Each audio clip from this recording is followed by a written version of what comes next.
This art project was really fun and easy to make. Can you guess what I've used to make this gorgeous bobbly texture? Hi friends, today I'm making an abstract painting with some beautiful blending and a burst of gorgeous wiggly bobbly texture down the middle.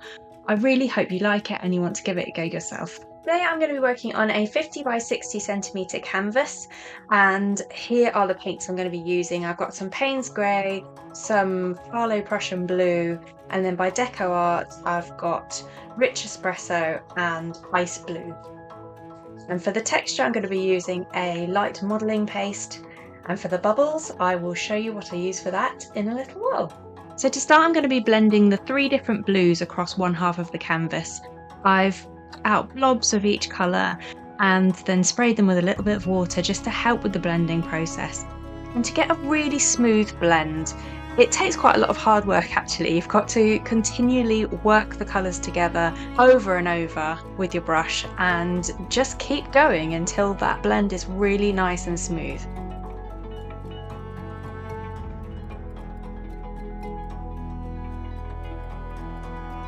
It probably took me about 10 minutes to get to this result, and to be honest this isn't as smooth as I would like it, but it will do for now and I will correct it later. For the other half of the canvas I'm using the Rich Espresso to tint the white a little bit to make it a little bit warmer. I already had a base of white down, and then again I'm just working over and over the colours together until it makes this nice smooth blend.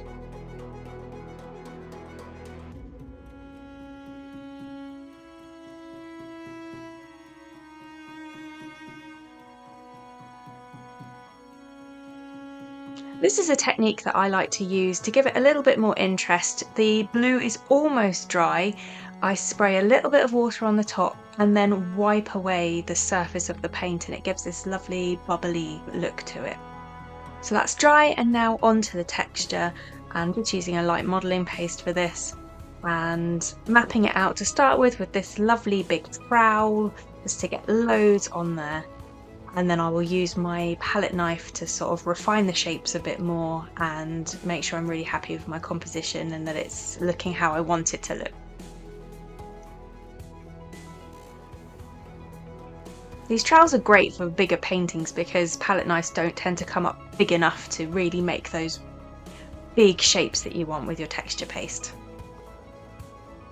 So here I am now refining where I want the texture paste to go and blending it in a little bit, just working on the shapes. And I'm not worried about getting the texture paste on where I've got the colour already, because I'll blend all that in the second layer. And I'm just going to keep playing until I'm happy with the composition and flow of the texture paste and make sure it's looking how I want it to look.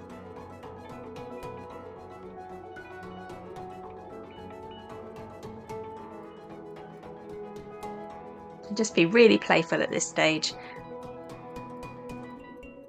So once that's dry, I'm now going to add my wiggly lines, and for this I've put some of the texture paste in a squeezy bottle with a bit of water to make it flow a bit better. And then yeah, I'm just having fun and playing and enjoying those wiggly lines.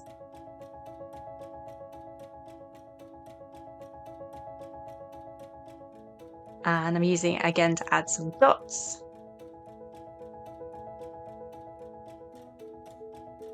I don't really have a plan at this point. I'm just going with my intuition, being playful and seeing what happens.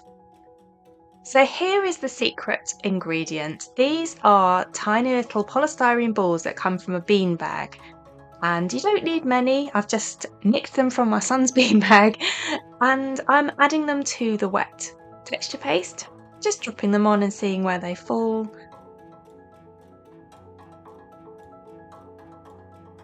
And then I also want to add a little bit more around the outside of the texture paste as well, so I'm just seeing where they fall and where they look good, and then I'll use a tiny bit of texture paste to glue on the individual balls, which takes a little while but it's quite therapeutic to do. So that's the easy, cheap secret to little bubbles in your texture.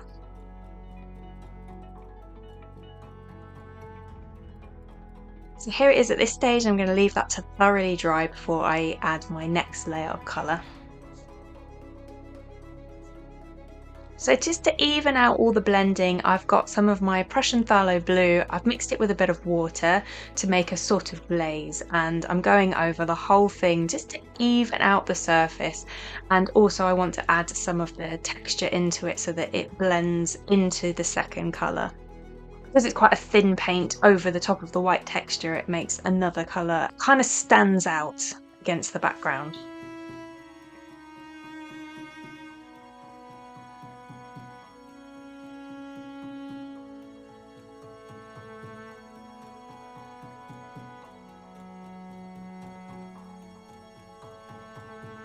Just using my spray bottle of water there to make it even thinner and lighter and make sure that it blends together.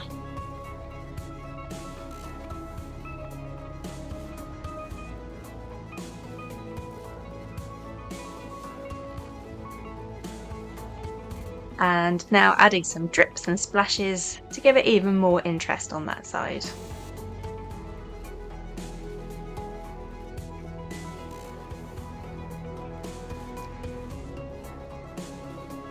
Now I'm back on my lighter side and working again on that blend with my white and my rich espresso colour. I decided it was a little bit too dark on this side, so I'm adding more white and blending again to make it lovely and smooth.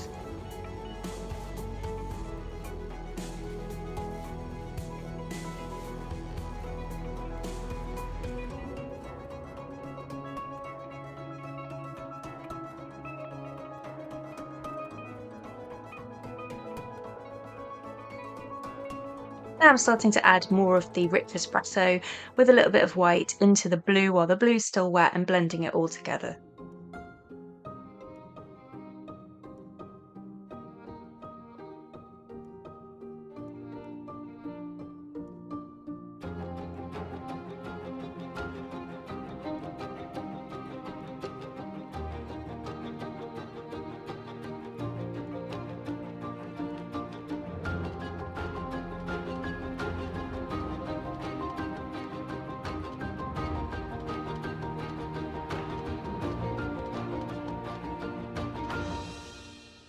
And now this is the technique that's going to bring the texture alive. I'm using just the rich espresso with my finger and applying it into the texture itself, and this will create a beautiful shine to it because the rich espresso is metallic. And this is my favourite part of the process.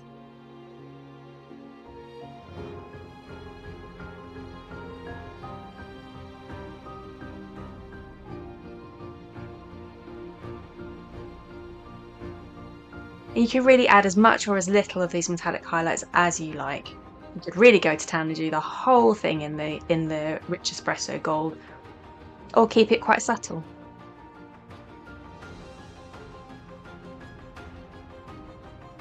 The beauty of these deco art colours as well is that they're actually quite transparent. You can build them up to be opaque, but if you rub them in like I am here, it sort of creates this metallic veil, like a halo type colour, and that's just really pretty. Just adding some metallic highlights to the balls themselves, and there we go, all finished. Check out these details up close, aren't they just gorgeous?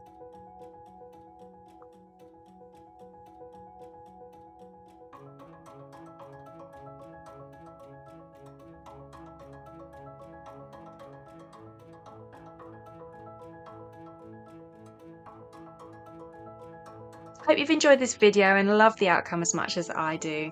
Join me next time for some more textured art tutorials, and until then, happy creating.